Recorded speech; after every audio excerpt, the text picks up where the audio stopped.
Hello বন্ধুরা, আমার YouTube চ্যানেলে আপনাদের সকলকেই স্বাগতম। আর এই জায়গাটি দেখতে পাচ্ছ, এটি হচ্ছে হাম্পি শহরের দৃশ্য। এবং আমরা তারপরেই এই জায়গাটি ঘোরার পরে চলে এসেছিলাম একটি নরসিংহা ঠাকুরের এর মন্দিরে। এই নরসিংহা ঠাকুরের পাশে একটি শিব ঠাকুরের মন্দির ছিল। আর তোমরা দেখতেই পাচ্ছ এই জায়গাটি কত সুন্দর। এবং এই হাম্পি শহরের এই জায়গাটিতেই আছে একটি বিশাল বড় শিব ঠাকুরের মন্দির এবং একটি নরসিংহা ঠাকুরের মন্দির। তো আমরা সেইখানেই যাচ্ছিলাম। আর এই মন্দিরটির পাশে গিয়ে তোমাদের এই ঠাকুরের দৃশ্যটি দেখাবো, কত সুন্দর লাগছে। তোমরা দেখলে বুঝতে পারবে এই ঠাকুরটি কতটা সুন্দর ছিল। আর যখন এই মন্দিরটি তৈরি হয়ে কমপ্লিট হয়েছিল, তখন এর ভবতার কতটা সুন্দর ছিল তোমরা পাশ থেকে দেখলে বুঝতে পারবে। আমি হয়তো ভিডিওর মাধ্যমে দেখেছি, সেখান থেকে অতটাও ভালো নাও লাগতে পারে। আর আমরা তারপরেই চলে এসেছিলাম আরেকটি শিব ঠাকুরের মন্দিরে। আর এই শিব ঠাকুরের মন্দিরটি প্রায় 100-200 বছর ধরে মাটির তলায় চাপা পড়েছিল। এবং আমরা ইংরেজদের সময় এই মন্দিরটি নাকি খনন করে পাওয়া যায়। এবং আমরা এই মন্দিরটির ভিতরের দিকে যাচ্ছিলাম। আর আমি আমার কোনো ভালো টাইপের ফোন নেই, তো আমি নর্মাল টাইপের ফোন দিয়েই ভিডিও বানাই। যদি ভালো লাগে অবশ্যই তোমরা ভিডিওটিকে লাইক, শেয়ার অ্যান্ড সাবস্ক্রাইব করবে এবং আমার চ্যানেলটিকে পাশেই থাকবে। আর আমি কোশিশ করছি ভালো ভালো সুন্দর ভিডিও নিয়ে আসার।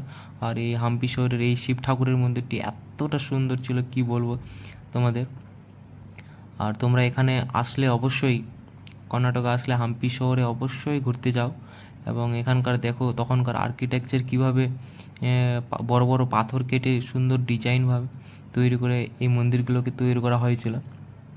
আর আমরা এই মন্দিরের পিলারগুলো দেখছিলাম কীভাবে তখন এই পিলারগুলো কাটা হয়, পুরো বড় বড় পাথরের টুকরোগুলোকে কেটে কেটে এই মন্দিরগুলোকে তৈরি করা হয়েছে।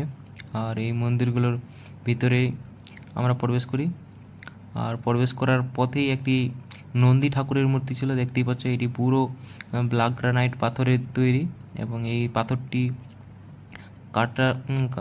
কেটে এই নন্দী ঠাকুরটিকে বানানো হয়েছে। এবং নন্দী ঠাকুরটি এখন প্রায় ধ্বংসপ্রাপ্ত অনেকটাই। আর এই সামনের দিকে ছিল শিব ঠাকুরের মন্দির, কিন্তু শিব ঠাকুরের মূর্তিটা এখন নেই। ইংরেজরা এখান থেকে শিব ঠাকুরের মূর্তিটিকে চুরি করে নিয়ে যায়। আর তারপরে আমরা চলে এসেছিলাম হাম্পি শহরের আরেকটি জায়গা, খুব সুন্দর জায়গা। এটি হচ্ছে হাম্পি শহরে যেখানে রানী থাকতো, ওই রানীর প্লেসের কাছেই আমরা চলেছিলাম। আর যেখানে রানী থাকে তার আশেপাশে জায়গাগুলো পুরো সিকিউরিটি টাইপের থাকে। আর বড় বড় ওয়াচ টাওয়ার এখানে নিচ্ছিল, আমরা একটা গাইডের থেকে জানতে পারি। এবং রানীর মহলগুলো, আর পাশে একটা রাজার মহল ছিল যেটা ভেঙে এখন ধ্বংসপ্রাপ্ত হয়েছে। আর এখানে আমরা আরেকটা কী বলে আরেকটা এই দেখতে পাচ্ছ আর্কিটেকচার, এটা হচ্ছে রানী এখানে এখানে এসে বসে থাকতো নাকি।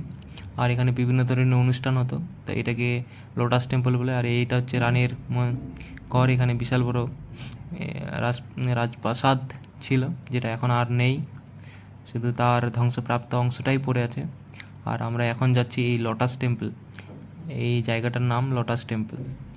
আর এখানে রানী এসে বসে থাকতো। আর এখানে চারদিকে এই লোটাস টেম্পলের চারদিকে জলের ফোয়ারার ব্যবস্থাও ছিল। তো এখন তার কিছুই নেই, শুধু এই লোটাস টেম্পলটা পড়ে আছে। আর এখানে এই বোর্ডটাই দেখতে পাচ্ছ, এই বোর্ডে মেনশন করা আছে এই টেম্পলের সম্বন্ধে। আর এই টেম্পলটা কতটা সুন্দর লাগছে তোমরা দেখেই বুঝতে পারছো। এই লোটাস টেম্পলের চারদিকে জল ছিল। তারপরে আমরা এই লোটাস টেম্পল দেখার পরে লোটাস টেম্পল থেকে আরেকটু কিছুটা সাইডে এসে এই আমরা বিল্ডিংগুলোর পাশে আসি। এখানে নাকি রাজার সৈন্যরা এখানে থাকতেন। এবং এখানে কি বলে এটাকে, এই জায়গাটা খুব সুন্দর। এখানে বিভিন্ন ধরনের সেনাপতি বা সৈন্যদের থাকার ব্যবস্থা আছে। আর সেই সম্পর্কে এই বোর্ডগুলোতে ভালোভাবে লেখা আছে। তো আমরা এই জায়গাটা দেখছিলাম খুব সুন্দরভাবে।